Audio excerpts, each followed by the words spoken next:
तुमचे कॉन्स्टिट्युएन्सी भितर लोकांक फाटले एक 5-7 वर्सां विचित्र एक्सपिरियन्स आयला की तुमचो लास्ट MLA जो आसा तोय BJPक गेलो आणि लास्टाक ताची अशी परिस्थिती आली की तो आपल्या BJPची तिकेट सुद्दां नाका म्हणपाक लागलो. नाव एक गजाल तुमच्या बाबतीत जाल्या की you are now in the cabinet. When you look at your constituency and when you look at these issue, तुम्ही कशें पळयतात? Will you be comfortable on a BJP ticket? Because that's the elephant in the room. No, you are calling it an elephant. You are asking me whether I would be comfortable. Don't you think there have been many Catholics who have won from Catholic constituencies on a BJP ticket?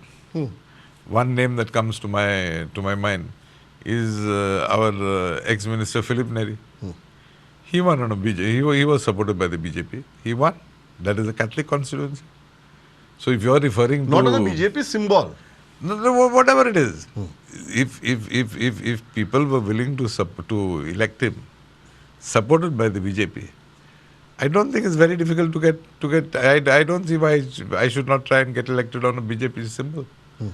I don't see an aversion to the party in my constituency.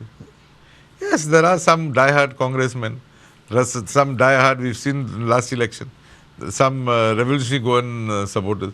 There are some supporters, definitely, of various parties. पण BJP हो तुमकां तुमच्या कॉन्स्टिट्युएन्सीक problem दिसना.